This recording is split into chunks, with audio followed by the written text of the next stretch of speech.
Bien, bonjour à chacun. Bonjour à chacun. Nous sommes ravis de vous accueillir pour ce 5e webinaire, le premier de l'année 2022. Ce sont des rendez-vous que nous continuerons à organiser chaque mois, le dernier vendredi du mois. Et donc, une fois encore, on renouvelle à la fois nos voeux et notre satisfaction d'être ensemble aujourd'hui. Alors, quel est le thème que nous avons retenu? Toujours dans l'univers des loisirs et du tourisme et de la culture. Le sujet d'aujourd'hui qui nous réunit est celui du concept de tiers-lieu, dont on verra qu'il est pour le moins quelque chose, que ça recouvre des notions qui sont pour le moins composites. Comment va se dérouler cette heure que nous allons passer ensemble? Fidèle à notre maintenant désormais habitude et avec notre partenaire Funfair City et son excellent animateur Vincent Philippe, nous allons faire un petit point d'actualité, et toujours en essayant d'être un peu ciblé sur le sujet du jour. Ensuite, je ferai quelque part, je vous apporterai quelques éléments d'information pour cadrer le sujet du tiers-lieu. On passera la parole à Alain Lelièvre, qu'on est ravi d'accueillir aujourd'hui. Alain, je le représenterai tout à l'heure, mais c'est Monsieur les Capucins à Brest, un tiers-lieu pour le moins emblématique. Et ensuite, on essaiera de se garder un peu de temps pour des questions-réponses. Donc, sans plus attendre, Vincent, si tu veux attaquer sur le sujet de l'actualité. Très bien, c'est parfait. Merci beaucoup. Très bonne année à tous. Très heureux de vous retrouver du coup pour cette nouvelle session. Comme d'habitude, on va commencer avec un petit peu d'actualité. Cette fois-ci, effectivement, à thème autour des tiers-lieux. On va regarder en quoi cette nouvelle génération de lieux multi-activités est en capacité d'accueillir, notamment au sein de sa programmation, plusieurs loisirs. Je vous emmènerai à Bordeaux, du côté du site de Darwin, à Toulouse, à La Rochelle, et puis du côté de la région parisienne avec Pantin et Paris. On se posera une petite question aussi sur des opportunités d'autres types de loisirs et d'expériences émergentes. Et est-ce que le tiers-lieu peut être une bonne idée pour ça? Mais avant de démarrer, une question en fait. Pourquoi choisir entre tiers-lieu et loisirs? On voit que des fois, ces lieux sont un petit peu opposés. Le tiers-lieu, ça va être la culture, ça va être l'art, ça va être les nouvelles façons de vivre, par exemple. Et les loisirs, ça va peut-être être trop considéré marchand, ça va être considéré futile d'une certaine manière. Pourquoi choisir? On peut tout à fait réunir les deux. Ça va être le thème de ce matin. On va notamment le voir dans l'actualité, puis ensuite dans l'étude dédiée sur les Capucins avec les présentations qui vont venir.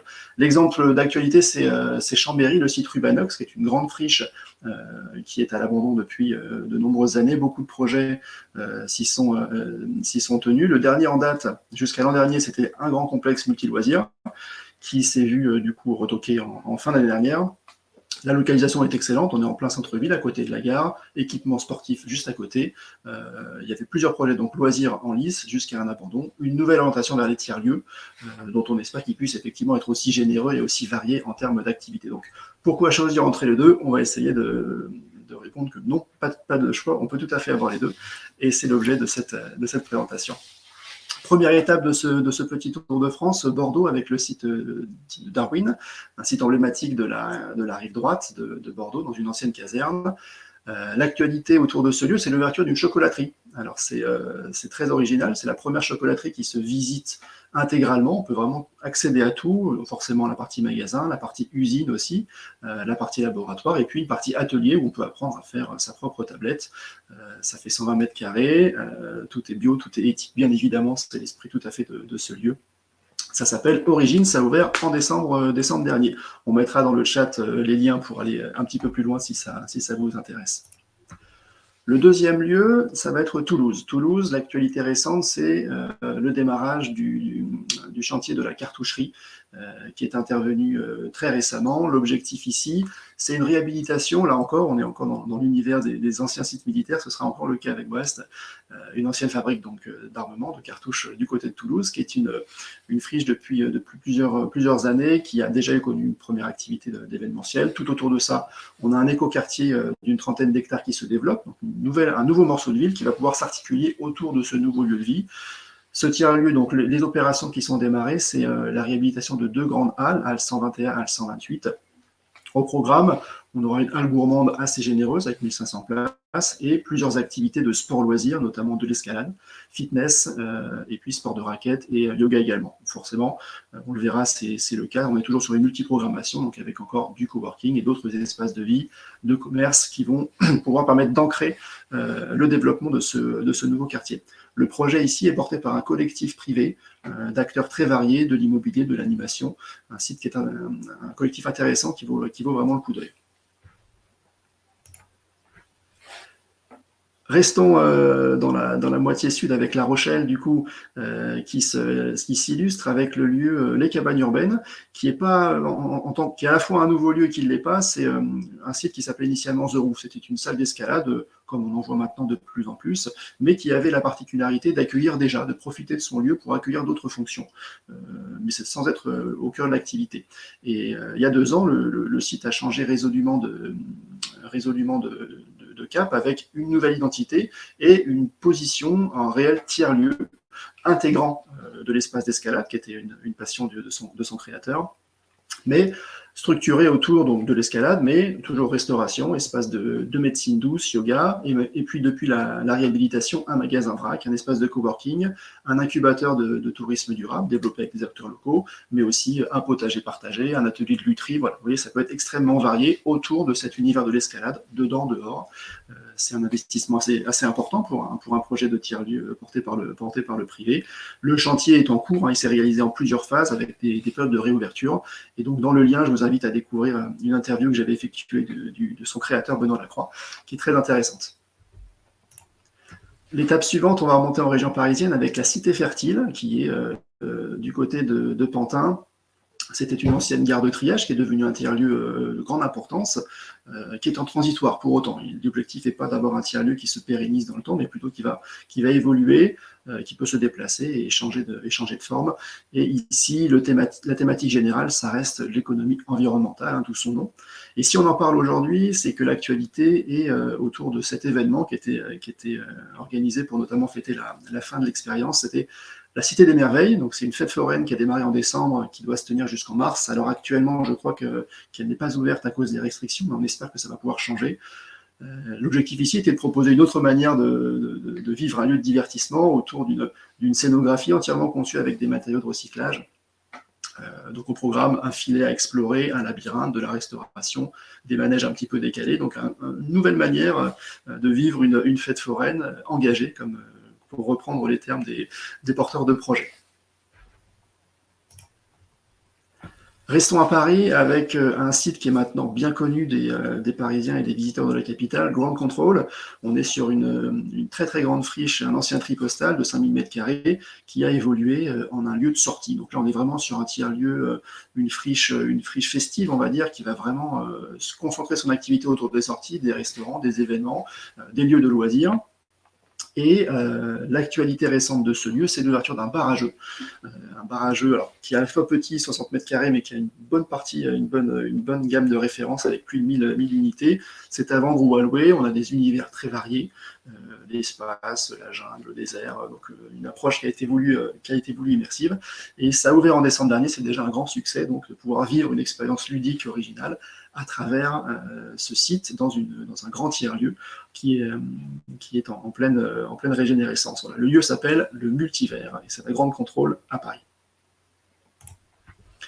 Pour conclure cette présentation, une petite revue d'actualité sur l'activité de théâtre immersif. Le théâtre immersif est une nouvelle discipline artistique qui permet de changer complètement le rapport entre la scène et le public. L'idée est que le public puisse voyager directement, puis se promener, découvrir l'expérience avec son propre parcours au sein de là où l'action se joue. Donc, on abolit complètement cette séparation de salle et scène. C'est très original, c'est très intense à vivre. À l'étranger, ça se développe beaucoup. En France, la question des lieux où réaliser ces expériences est toujours un petit peu compliquée. Il faut que ce soit accessible au public, il faut que ce soit de bonne dimension, il ne faut pas que ce soit trop cher à la location, à la mise à disposition. Donc c'est vrai que beaucoup d'expériences sont tentées, mais avec toujours une difficulté à trouver un lieu. Et très récemment, dans l'actualité, on a appris que l'église Saint-Paul de Rouen avait été concernée par un appel à projet important pour lui trouver un nouvel usage. C'est une église qui est propriété de la ville de Rouen, mais qui n'est plus d'usage cultuel comme à l'origine.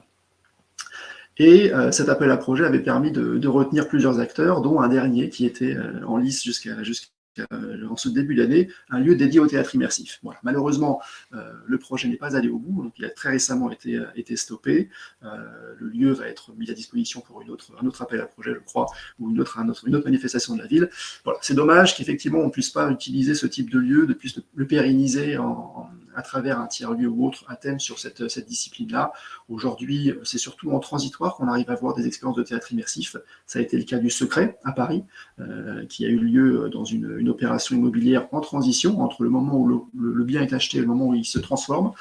On arrive à l'occuper pendant 6 mois, 3 mois, 6 mois, un peu plus, avec une expérience particulière, à thème, mais limitée dans le temps, qui va s'arrêter. Et également l'été dernier, du côté de Clichy-la-Garagne, une autre opération immobilière dans un ancien garage qui avait permis, là encore, de faire se tenir une expérience de théâtre immersif sur une durée limitée. Voilà. Donc on espère que les développements des tiers-lieux pourront laisser de la place à ce type d'activité et de création artistique de très grande qualité.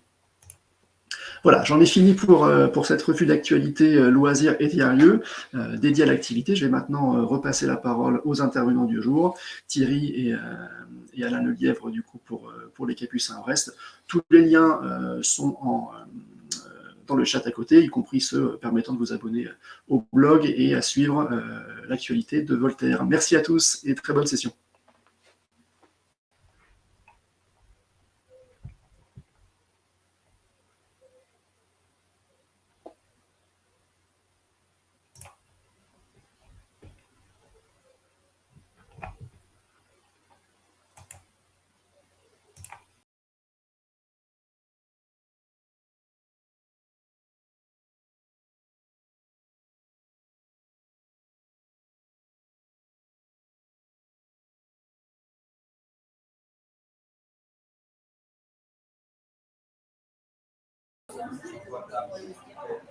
Alors, je prends juste la parole un instant parce qu'on a un tout petit souci technique.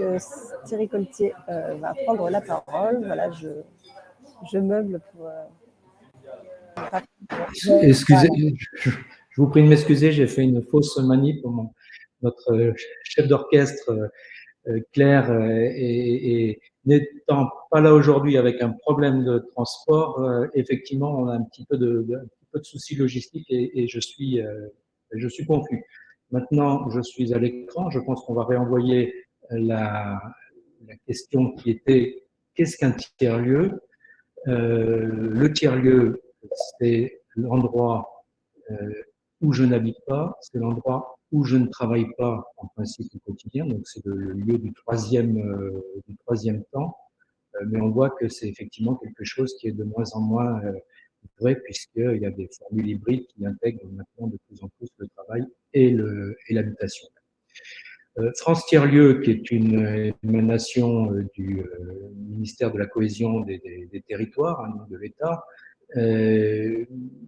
a étudié ce phénomène des tiers-lieux et dit que c'est un endroit qui hybride des activités. C'est vrai, je pense que quand on est dans une espèce de recherche de la définition du tiers-lieu par un faisceau d'indices, le premier, c'est vraiment ce mot cette notion d'hybride.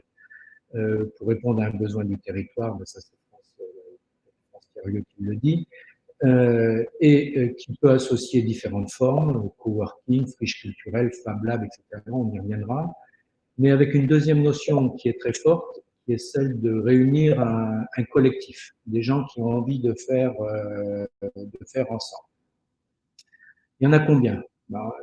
France Tiers-Lieu nous dit qu'il y en avait 1800 en 2018, il y en aurait 2200, selon les sources, on parle même de 2500 en 2022, donc ça montre qu'il y a une carte que d'ailleurs vous pouvez regarder sur le site de France Tiers-Lieu, qui est la carte de localisation géographique des tiers-lieux en France. Il y en a partout, y compris en territoire rural. Mais quand on dit que 81% des tiers-lieux ont une surface inférieure à 200 mètres carrés, ça positionne un peu les choses. Et je pense que la notion de grands tiers-lieux, ce que l'on va évoquer notamment avec Alain tout à l'heure, qui est donc un tiers-lieu, un équipement majeur sur le territoire. Je pense qu'on peut dire qu'on est entre 15 et 30 sites en France, suivant ce que l'on prend en considération.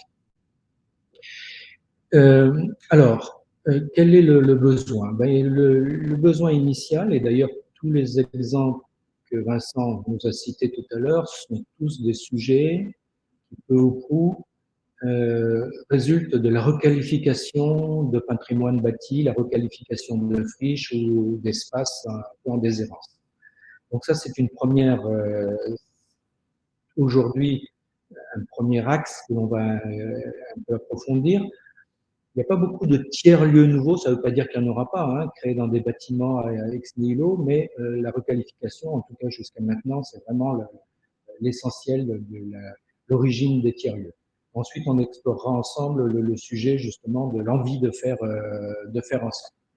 Alors, quelques exemples de requalification, peut-être le plus emblématique, le plus connu, je vous l'avais certainement déjà identifié, c'est la recyclerie qui est sur une porte d'Aubervilliers à Paris, sur une ancienne délaissée ferroviaire. Et c'est Cindy Eoco, qui est un acteur majeur de l'univers des tiers-lieux, qui a racheté cette gare et qui a développé différentes activités que l'on évoquera éventuellement un peu plus loin, de type recyclerie, de type aussi maraîchage urbain, etc. Autre grand site emblématique qui mixe une quantité d'activités, c'est le 104 à Paris, un ancien lieu dédié aux pompes funèbres générales, qui a fait l'objet d'une très belle réhabilitation et qui a aussi une programmation qui, pour le coup, est très, très culturelle. Toujours dans les grands sites très emblématiques, la station F. La station F qui est très orientée travail, qui est très orientée coworking, avec aussi une dimension formation, des colloques, des activités. Et puis une composante qui est certainement un peu essentielle aussi dans l'esprit, dans l'ambiance des tiers-lieux, une composante de restauration avec la Felicita, qui est un grand restaurant de 1000 places, qui est assez extraordinaire. Je pense que maintenant tout le monde, en tout cas, l'a identifié, et à défaut de le connaître. Mais là aussi, le besoin partait de la requalification de ces halles Fraissinet, de ces entrepôts logistiques, et c'est Xavier Niel qui a développé une opération privée qui rencontre un grand succès sur la station F à Paris, dans le 13e arrondissement. Ça, c'était pour évoquer des sujets un peu de réhabilitation, donc qui peuvent présider à l'envie de réaliser un tiers-lieu. Maintenant, je voulais évoquer donc le deuxième axe, qui est celui de l'envie de faire ensemble. Et là, on voit que, en essayant de trouver un peu quelques mots-clés, il y a un décalage par rapport à un nombre de propositions qui nous sont faites dans la vie de tous les jours. Il y a cette notion d'alternatif, explorer une voie, quelque chose de différent. Cette notion aussi peut-être de se donner davantage de temps que celui de la vie trépidante du quotidien.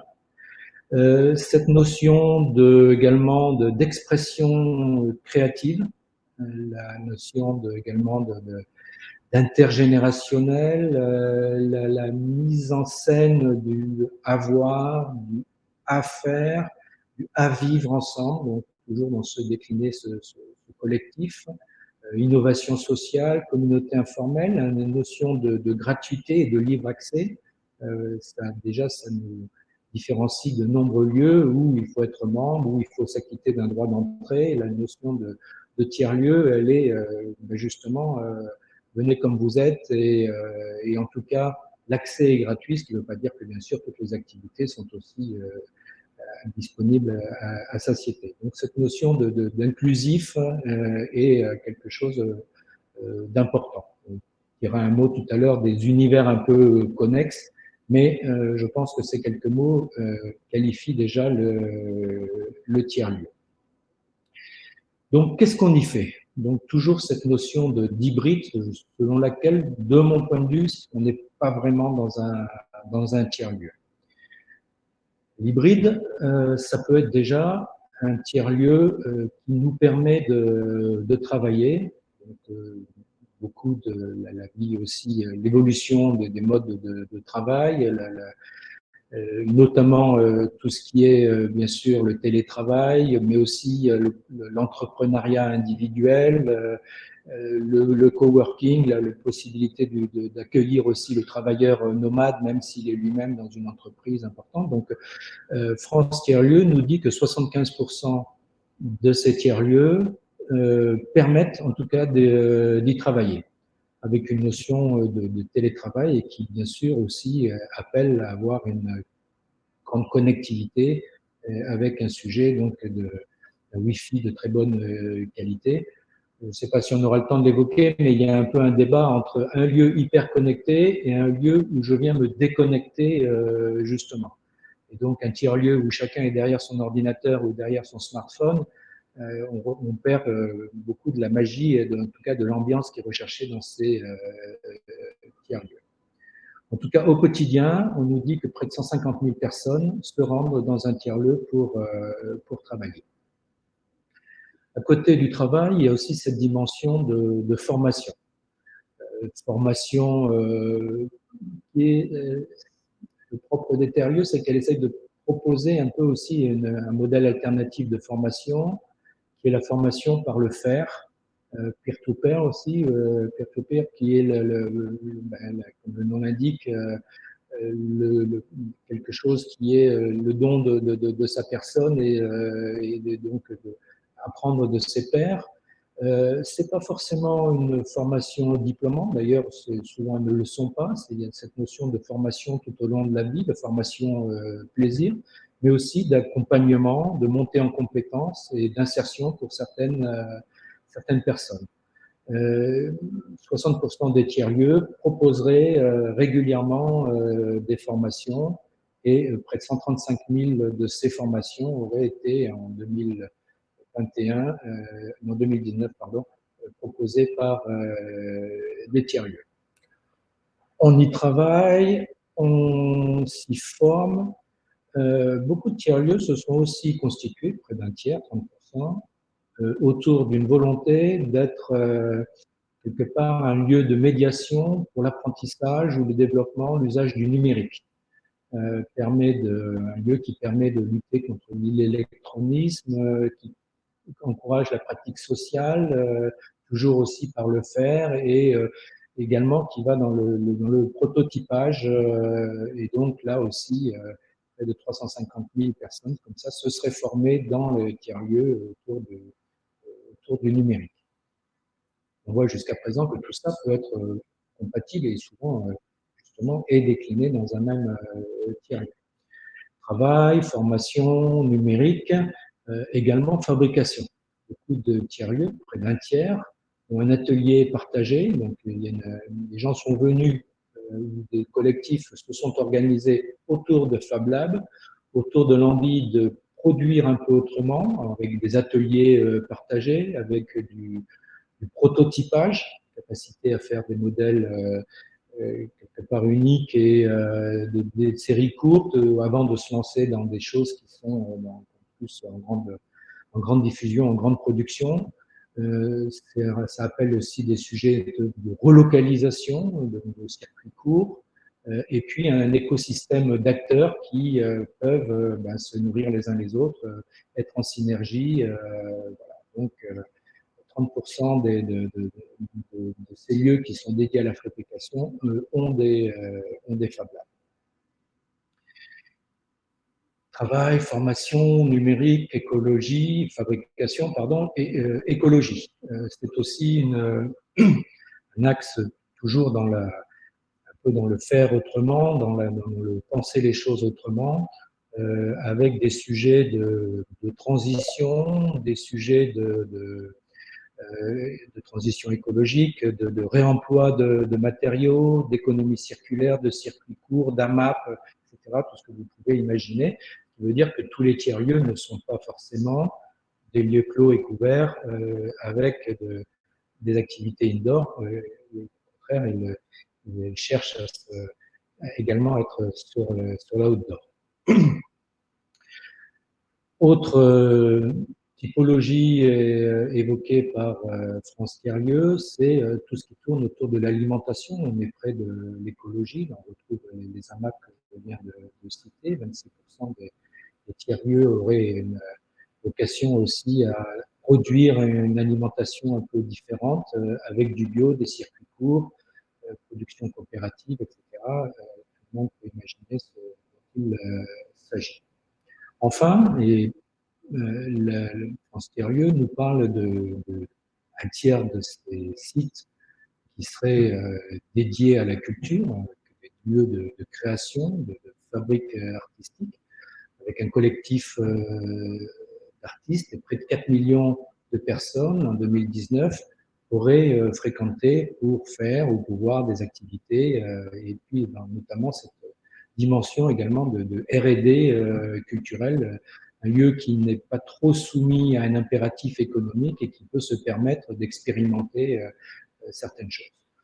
Enfin, le dernier volet qui est étudié par France Thirieux, c'est le volet social, qui donc cette notion d'inclusion, cette notion d'accompagnement social, de prise en charge pour les gens qui sont un peu quelque part un peu délaissés, qui sont un peu en marge, et la volonté d'être inclusif pour tout le monde, y compris, on a mis cette image d'un petit camion qui va, donc de tiers-lieux délocalisés. Maintenant, est-ce qu'un camion qui va vers les gens est un tiers-lieu? Tout ça, on voit que c'est pas très grave, c'est pas très important de toute façon. Mais nous, on a rajouté donc cette dimension qui aujourd'hui n'est pas étudiée, n'est pas prise en compte. Peut-être, comme le disait Vincent tout à l'heure, parce que le loisir est perçu comme étant un peu pas très sérieux, voire un peu trivial. Et pourtant, tous les tiers-lieux, quelque part, s'intéressent au loisir.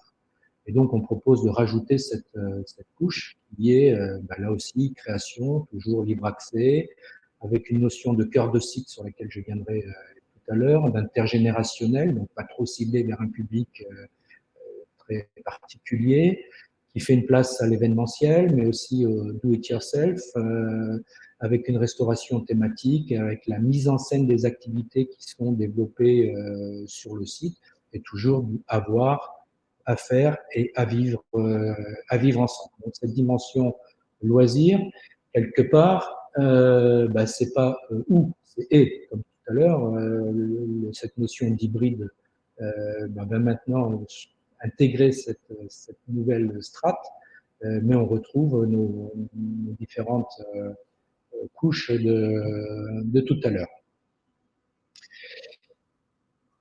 Pour bientôt passer la parole à Alain Lelièvre, je voulais évoquer un tiers-lieu important sur lequel on a eu le bonheur d'accompagner, et on continue d'ailleurs, c'est le Familistère de Guise, qui est un haut lieu de la pensée utopique et quelque part de cette nouvelle façon de penser l'organisation du travail et de la vie. Donc, le Familistère de Guise, qui est dans l'Aisne, et qui est un bâtiment très emblématique, comme vous pouvez voir, comme une véritable cité. Vous avez sur la gauche les anciennes usines Gaudin, parce que c'est quelque part le grand penseur et l'organisateur de tout ça, c'est Jean-Baptiste Gaudin, qui a créé ce lieu, qui était jusqu'à, il y a encore actuellement un lieu aujourd'hui non seulement habité par des gens qui étaient des anciens salariés des usines Gaudin, mais qui était aussi un lieu avec un contenu culturel très riche, qui a fait l'objet d'une très belle réhabilitation. C'est un site d'une facture architecturale assez unique, assez extraordinaire. Et l'accompagnement que l'on a fait avec les équipes du Familistère, c'est justement de faire évoluer ce site culturel qui va continuer être dans son excellence avec son programme culturel, mais justement d'ajouter d'autres activités pour en faire un tiers-lieu en milieu rural, avec une composante justement d'hébergement qui va permettre de proposer des hébergements alternatifs en lien avec l'ensemble de ces logements qui, à l'origine, avait vocation à abriter les salariés de l'entreprise, mais proposer des logements alternatifs dans lesquels je ne rentre pas maintenant, mais d'autres activités de loisirs pour en faire véritablement un lieu de vie et d'animation pour les résidents de proximité, mais aussi un lieu de destination touristique. Avec deux autres composantes pour en faire un lieu qui vit vraiment à l'année, un lieu de production avec un Fab Lab. Il y a tout un projet qui est porté par la région également, l'implantation d'un projet REF 3, des espaces de coworking, et puis un lieu de formation,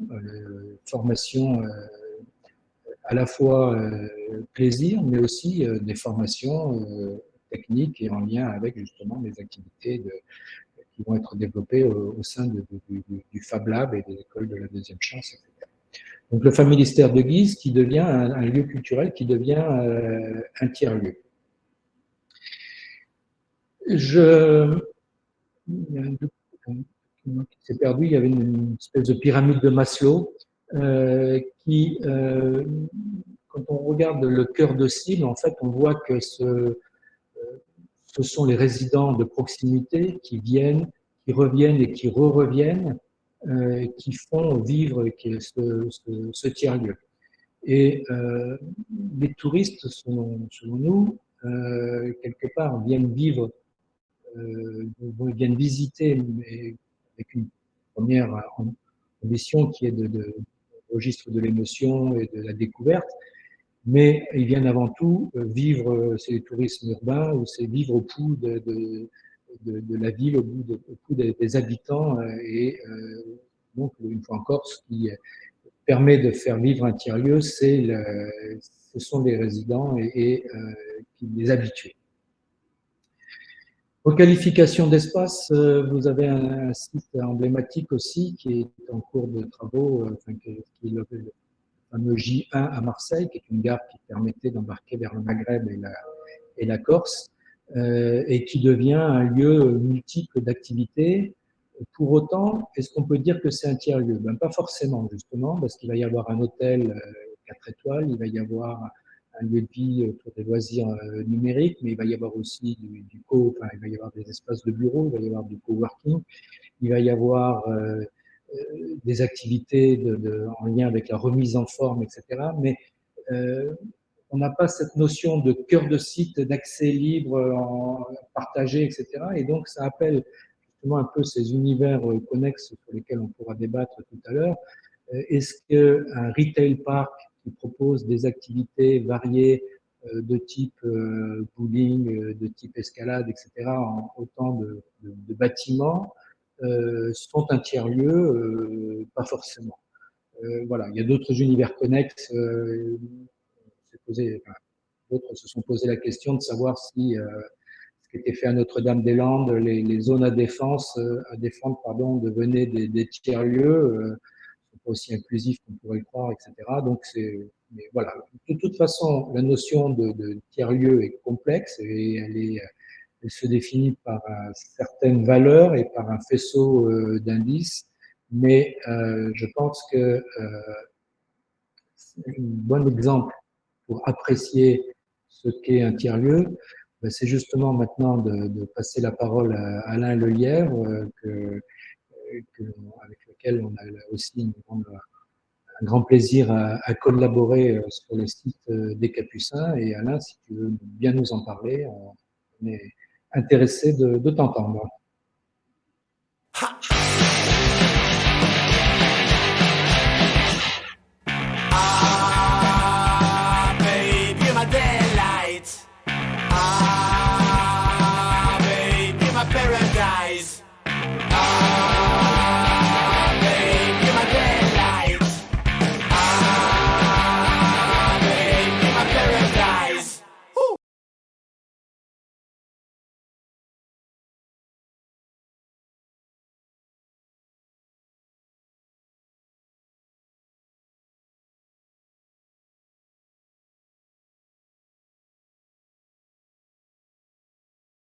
Lièvre devrait nous rejoindre.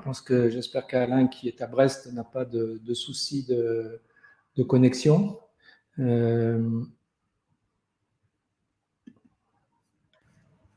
Bonjour. Bonjour à tout le monde. Merci d'être là. Est-ce que ça marche? C'est bon. On envoie le PowerPoint ou c'est bon? Alors. Bonjour. Juste vous parler des ateliers. Alors, je ne sais pas, Claire, si le PowerPoint est envoyé ou pas. Je ne vois pas. Ah, voilà. Super. Merci beaucoup. Donc voilà, vous parlez des ateliers des Capucins, donc situés à Brest. Rapidement, une fiche de présentation, c'est 35 000 m². C'est plus d'1,3 million, 1,3 million pardon, de visiteurs aux ateliers en 2021, malgré la crise Covid et la fermeture pour partie des ateliers. En 2019, puisque c'était notre régime de croisière depuis 2020 et 2021, c'est un peu souffert dû à la crise. On était à plus de 160 événements par an. Et nous avons 13 colloques et 15 prochainement. Alors les colloques, c'est tous les habitants, c'est ceux qui font la vie des ateliers, c'est les restaurants, c'est les coworkers, c'est les établissements de coworking, c'est la médiathèque, c'est les commerces. Voilà, c'est eux qu'on appelle les colloques. Voilà, c'est l'idée de partager un événement et on en entend 15 assez rapidement puisqu'on devrait avoir un cinéma qui devrait ouvrir cette année et le Centre national des arts de la rue qui s'appelle Le Fourneau qui devrait nous rejoindre aussi pour 2023.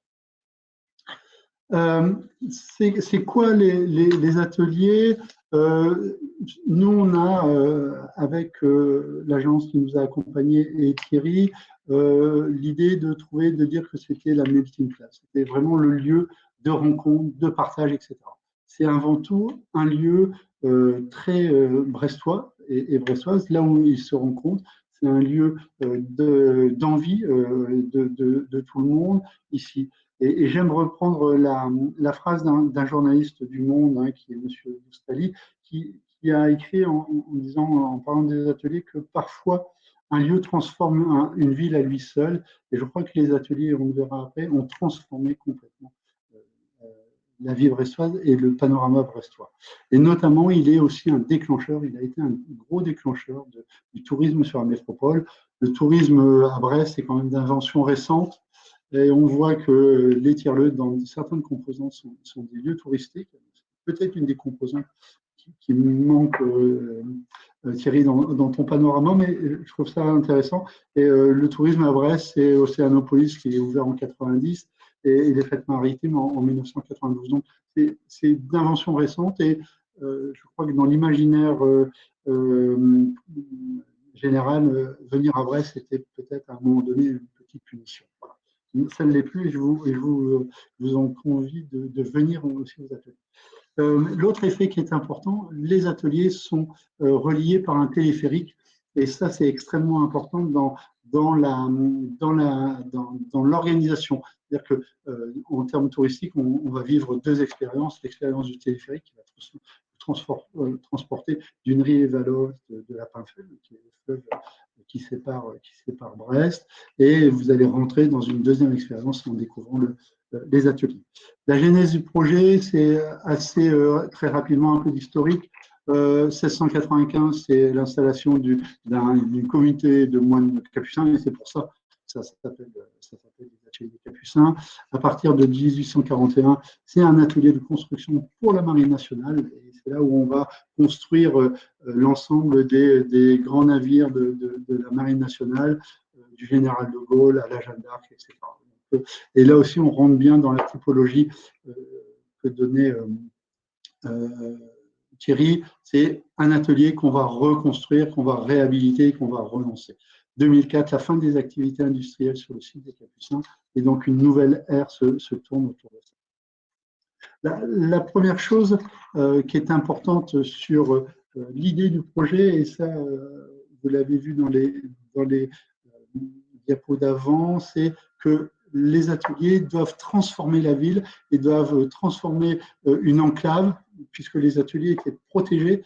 Ne pouvaient venir aux ateliers que les gens qui y travaillaient ou les gens de la Marine nationale, donc les militaires. Donc c'était vraiment une cité dans la cité, et c'est un peu la cité interdite de Pékin. Ne pouvaient y venir que les gens accrédités. Et donc l'idée, à travers le projet, c'est de renvoyer et de devenir un nouveau modèle d'urbanité au sein de Brest, dans un quartier qui était, somme toute, un peu en difficulté, puisque le quartier où il se met, c'est le quartier de recouvrance, bien connu dans un certain nombre de romans, notamment Marc Orlan, etc., qui est c'était longtemps le quartier des marins et des rues qui glissent, si vous me permettez l'expression. Voilà.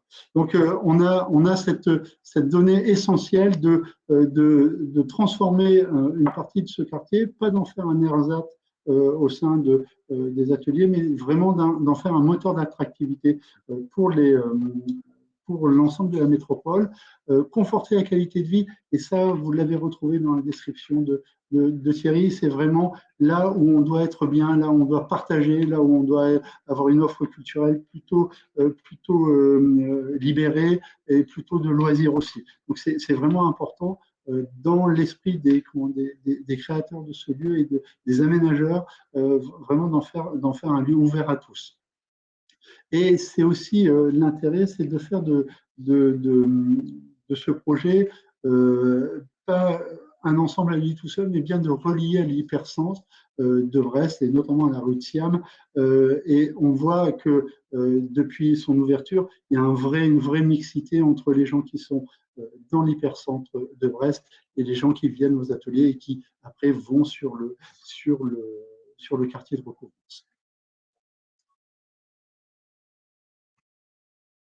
La place publique, parce qu'on considère les ateliers, et dans l'aménagement, ça a été vu comme ça, et là, c'est un grand travail et une grande approche qui a été engagée par l'architecte Bruno Fortier, qui a vu de laisser cet espace libre. On prend le pari que c'est la plus grande place publique couverte d'Europe, c'est un parti pris marketing, je l'avoue, mais c'est ça. L'idée, c'est l'accès libre aussi, c'est-à-dire que les gens viennent aux ateliers en permanence, je dirais, comme ils veulent et quand ils veulent.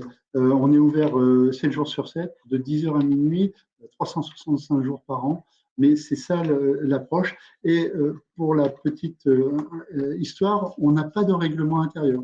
C'est-à-dire qu'on joue la complémentarité des activités et on joue bien sur l'intelligence collective des visiteurs qui viennent là. Et donc, on a tout type d'activités ouvertes, c'est-à-dire à la fois des gens qui viennent danser, à la fois des gens qui viennent faire de la musique, du skate, du roller, et des événements, bien entendu, des événements culturels.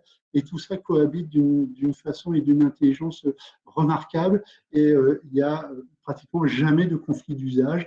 On est toujours dans l'appréciation des choses à l'instant T avec nos équipes de sécurité. Et ça, c'est vraiment un grand intérêt. Et on le voit que ce lieu complètement partagé a une donnée sociale évidente sur Brest et sur les alentours.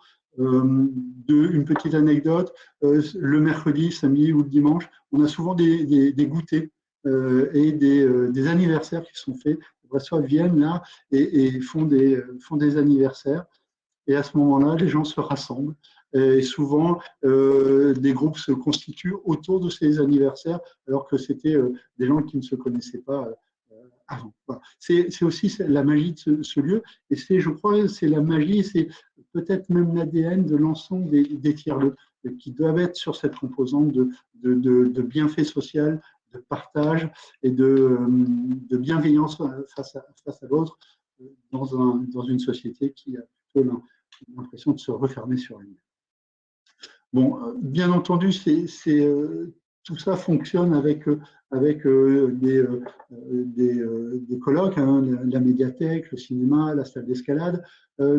Par exemple, nous, on avait pensé que dès l'euphorie de l'ouverture, et notamment de l'arrivée des premiers colloques, l'ensemble de nos cellules commerciales serait vendu très rapidement. On a dû déchanter, alors on a déchanté pour plein de raisons. La première raison a été la crise sanitaire 2020-2021. Ça a fait vraiment un gros ralentissement dans les opérations, mais on voit là que ça se relance. Et puis après, il fallait aussi trouver les partenaires qui soient vraiment en adéquation avec l'ADN des ateliers, avec l'envie de partage et l'ouverture qui a été faite ici. Donc voilà, c'est aussi ça qui est important à bien mettre en avant et à bien, je dirais, partager dès le départ avec notamment les commerçants qui voudront venir et qui viennent dans ce type d'équipe. Bien sûr, c'est un lieu d'événements culturels, sociaux engagés, mais toujours dans un esprit de partage, dans un esprit de faire avec les partenaires, de faire de complémentarité. On en parlera juste après, mais le budget de la SPL est quand même relativement modeste, et donc on a pris le parti pris de faire avec plutôt que de faire seul. Et là, on a des très très belles coopérations avec l'ensemble des acteurs culturels de Brest et des alentours, que ce soit les musées, que ce soit la scène nationale, par exemple, ou les scènes de musique actuelle. Voilà, on a des beaux événements qui se partagent ensemble là-dessus. Et puis, bien sûr, un lieu d'exposition en accès libre toute l'année, aussi bien avec les partenaires qu'avec la bibliothèque, que nous-mêmes en termes de propositions d'exposition. L'idée aussi, ça c'est important, c'est la construction en commun, des projets participatifs. Par exemple, tout le mobilier est là sur la petite photo que vous voyez à gauche. Les gens sont installés sur du mobilier qui a été créé par les habitants. Le mobilier extérieur, le mobilier intérieur. Donc, c'est vraiment un projet participatif d'idée de construire ensemble et toujours de construire ensemble. La liberté des usages, ce que je vous disais tout à l'heure, c'est vraiment extrêmement important. Pas de règlement intérieur, laisser venir, conseiller, indiquer les possibles et les pas possibles. Voilà, c'est ça qui est important. Et le troisième usage, c'est quand même tout ce qui est autour de la complémentarité, de l'inclusion avec les structures du territoire. On ne s'est jamais inscrit, et même dans les projets commerciaux, on ne s'est jamais inscrit comme un cannibale des projets, comme une ouverture d'un commerce juste par opportunité, mais plutôt se dire c'est un nouveau projet, c'est une extension, c'est pas simplement je ferme mon établissement qui est situé dans une zone peut-être mal achalandée et je viens ouvrir aux ateliers. Ça relève vraiment de l'équilibre du territoire et ça c'est important d'un point de vue partage et aménagement du territoire. En partie communication, et j'ai vu tout à l'heure David qui était en ligne. Donc ça a été créé bien sûr avec l'agence Voltaire, l'agence Rose et l'agence LNWR qui nous ont beaucoup aidé dans l'organisation. Et je salue aussi Paul que j'ai vu tout à l'heure dans les participants. L'idée, bon voilà, melting place, melting pot, c'est ça, le mélange. On vient comme on veut, on a cette possibilité de rencontre permanente avec les habitants et d'échange et de partage. Un espace de liberté, ça je l'ai vu, et un angle de communication plutôt ludique et décalé par rapport à ce qu'on peut voir sur les grands ensembles de ce type. Et donc, la typographie inspirée de l'architecture, hein, on revoit dans les mots capucins, on voit bien, dans les lettres capucins, pardon, on voit bien les angles, on voit bien les shades, la construction du bâtiment, et puis ce dégradé de couleurs sur la pluralité des gens qui viennent ici et de la pluralité des activités qui y sont aussi. Et tout un concept créatif autour du on on cogite, on s'agite, on se balade, on parade, voilà, on écoute, on casse-croûte, voilà, c'est tout le concept créatif qui se renvoie l'un à l'autre sur cette opération et sur les ateliers et que l'on utilise en permanence et qui parle beaucoup à l'imaginaire aussi des gens qui viennent, mais aussi à la réalité du fonctionnement des ateliers. Pour nous, en matière de marketing et de proposition, ce qui est important, c'est que le public local a fait vraiment tout de suite, c'est tout de suite approprié le lieu. C'est une vraie fierté brestoise. On aime faire visiter le lieu quand des amis ou des parents de l'extérieur viennent. C'est dû vraisemblablement à l'histoire du lieu. Pendant très longtemps, il a été, je disais, interdit au public, mais on avait toujours un parent, un voisin, un ami qui travaillait dans ce lieu. Et donc, c'est un lieu qui a toujours suscité les envies et les données. Et pendant la période de travaux, il a été organisé des visites, etc. Et certains week-ends, il y avait plus de 20 000 visiteurs qui venaient juste voir comment c'était les ateliers alors que personne ne pouvait venir. Une couverture PQR assez exceptionnelle, vous voyez, des partenariats favorisant la notoriété. Donc ça, c'est assez important. Ce qui nous manque maintenant, c'est d'aller un peu plus loin, c'est d'agrandir notre cercle d'amis, si je peux vous le dire comme ça, c'est d'aller sur une attractivité territoriale plus forte pour les ateliers et pour Brest, puisque les deux, l'un ne peut pas jouer contre l'autre. Il faut vraiment de concert là-dessus, avec de nouvelles cibles qui sont plutôt des jeunes adultes, des familles, des étudiants, etc. Voilà, et plus de tourisme d'affaires aussi que l'on recherche, même si 2 ou 3 gros événements sont arrivés ici aux ateliers. Et un très très grand va arriver là, dans moins de 10 jours, qui sera le sommet mondial des océans qui se fait à Brest et qui se fait aux ateliers des Capucins, et dont là on est vraiment très fiers d'accueillir ce grand moment de rencontre internationale. Société publique locale, une SPL, qui a été créée pour gérer les ateliers. Pourquoi? Souvent c'est l'innovation, la réactivité, la souplesse, alors qu'il ne manquait pas sur la métropole d'opérateurs. On a un opérateur qui s'appelle Société d'économie qui gère énormément beaucoup de grands équipements. Voilà, mais le concept même des ateliers voulait qu'il y ait une vraie identité nouvelle qui apparaisse avec une équipe réduite. Voilà, vous avez l'équipe au complet sur un des marbres d'une machine qui a été conservée au sein des ateliers et qui a un rôle de coordination, un rôle de commercialisation, des cellules commerciales et des événements, mais aussi un rôle de gestion bâtimentaire sur le lieu. Ici, voilà, la SPL ne pouvait pas être en dehors du modèle qu'elle préconise sur l'organisation et la vie des ateliers. Elle est au centre d'une collaboration entre ces deux actionnaires, que sont la ville de Brest et Brest Métropole, respectivement à 30 et à 70% de capitaux sur l'organisation, et l'ensemble des partenaires extérieurs, qui soient culturels, économiques, et des opérateurs colloques, qui sont opérateurs privés ou publics. Cette coordination est une des missions principales des ateliers pour les faire vivre chaque jour.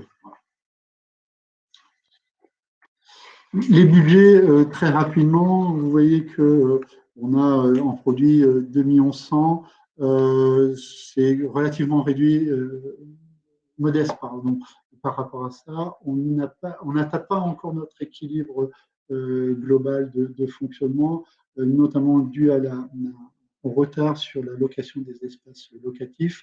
Pour bien faire, il faudrait qu'on soit à 700, aux alentours de 700 000 € de gestion locative pour pouvoir dégager assez de revenus pour aller encore plus loin en termes de communication, en termes de marketing, etc. Et vous avez les contributions financières des deux acteurs principaux que sont la ville de Brest et Brest Métropole, qui sont pas qu'acteurs, ils sont aussi nos actionnaires. Et en termes de charges, voilà, l'équilibre est toujours très très délicat. Vous voyez que même si on a un budget d'animation, il est somme toute réduit pour une ouverture de 365 jours par an et en communication aussi. Mais l'idée est toujours de trouver des relais, d'aller plus loin avec les autres et pas de cannibaliser, je le disais tout à l'heure, l'ensemble des acteurs du territoire. C'est faire ensemble pour aller beaucoup plus loin. C'est un peu la synergie, hein. 1 plus 1, ça fait 3. Ça reste toujours important pour nous, au moins dans notre modèle de fonctionnement et dans notre business model. Et en conclusion, et j'espère pas avoir été trop long, juste nous, les nouveaux colloques qui doivent arriver 2023 et 2024, ça c'est important. Le développement de l'événementiel privé et public, voilà, pour nous redonner aussi des marges de manœuvre depuis la fin de la crise. On sent qu'il y a un renouveau et une appétence autour de ça. On a 2 belles salles d'exposition qu'on voudrait aménager et aussi pouvoir les travailler de manière interactive avec des salles de conférence. D'ailleurs, on a été retenu dans l'appel à projet du ministère de la Culture pour les nouveaux quartiers culturels et créatifs. On en est très fiers. On fait partie de la première vague, les 10 premiers lauréats. Voilà, cette aide va nous aider, excusez-moi de la répétition, à aménager ces 2 salles et bien sûr le renforcement des partenariats. Voilà. Merci beaucoup. C'est nous qui te remercions, Alain. En plus d'être devenu une nouvelle centralité urbaine, je crois que je n'ai pas regardé ce que disait le guide vert des Capucins, mais je ne doute pas qu'ils disent que ça mérite le voyage, et je confirme. Ça a permis aussi d'inscrire Brest sur la carte de France informelle des destinations touristiques de court séjour, et vraiment les Capucins, je vous incite à y aller, à découvrir les Capucins, Brest, la rade de Brest, etc. C'est encore un gisement en développement, mais à fort potentiel. Pour terminer, très rapidement, parce que comme toujours le temps défile rapidement, juste je voulais dire que je pense que ce qui est essentiel pour la pérennité d'un tiers-lieu, c'est l'ambiance, c'est la qualité de l'architecture, du cadre, c'est la qualité des animations, des produits, de ce qui est développé, la capacité aussi à organiser des événements. Et vraiment, l'ambiance, c'est ce qui assure la revisite, c'est ce qui assure le bouche à oreille, c'est un ingrédient incontournable du succès d'une opération comme ça. En termes d'aménagement, la notion de cœur de site, je crois que c'est très important, foyer, agora, etc., avoir un lieu qui soit à la fois quelque part centripète et centrifuge vers les activités, bien sûr tout le vocabulaire autour de la réhabilitation, penser l'indoor et l'outdoor, la capacité aussi à avoir des surfaces libres pour accueillir des expositions, pour avoir du projet, pour être dans le développement avec de l'enrichissement. Alain, j'ai regardé, il y a 8 SPL aujourd'hui qui ont développé des tiers-lieux, mais sinon, l'essentiel, ce sont les associations, près des 2 tiers. Il y a quand même un quart qui sont également des SARL et des SAS. Le reste, c'est ce que vous voyez, des EPIC et des scopes. Voilà. Notion de gouvernance, très important, à la fois top-down et bottom-up, c'est-à-dire que le bottom-up, c'est essentiel, c'est donc les gens qui se prennent en charge et qui autogèrent, qui ont des activités, qui ont des projets.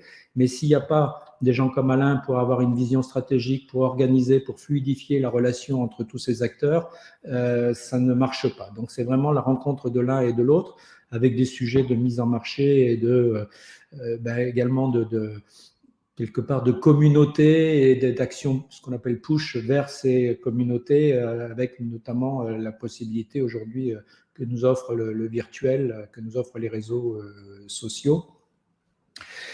Pour terminer quasiment, France Tiers-Lieu nous dit que le CA consolidé des exploitants, c'est 2,5 millions. Donc déjà, Alain, tu es tu es 1% de ces quelques 2000 tiers-lieux en termes de chiffre d'affaires. 50% de recettes propres, 50% de subventions. Il y en a 21 qui sont bénéficiaires et la moitié sont à l'équilibre et 30% sont structurellement déficitaires en dépit des subventions dont ils bénéficient. Les ressources, ce sont des recettes d'exploitation, des subventions, des loyers et redevances, du mécénat et du sponsoring, avec un intérêt pour le fonds de dotation qui permet de flécher des moyens vers certains projets. Ça méritera un webinaire qu'on organisera au cours de l'année 2022. Et dernière diapo, qu'est-ce que pourraient être les tiers-lieux demain, un peu en forme de clin d'œil, en guise de joke. Peut-être que demain, le tiers-lieu, ça sera sur le métavers. Est-ce que c'est souhaitable? Je ne le pense pas, mais ça peut nous faire réfléchir. Et pour réfléchir, on vous propose très bientôt, donc c'est-à-dire le 25 février, de se retrouver tous ensemble. Et ce sera Emmanuel Teboul qui est un concepteur d'un genre un peu différent de tiers-lieu, d'escape room. Vous verrez que ça va au-delà de l'image qu'on se fait aujourd'hui de l'escape room, et il nous parlera donc des coulisses et notamment de grands projets qu'il est en train de développer, mais je ne spoil pas, comme on dit. En attendant, vous avez tout de même un site à aller voir qui est ce qu'il a fait autour du Bureau des légendes et qui est un grand succès. Merci à tous une fois encore d'être présents et d'être fidèles. On est chaque fois plus nombreux, on était plus d'une centaine aujourd'hui. Et puis, écoute, on vous donne rendez-vous au 25 février. Ce sera encore un plaisir de vous accueillir. Et on vous dit à très bientôt et bon week-end à tous. Merci à tous, bon week-end. Merci.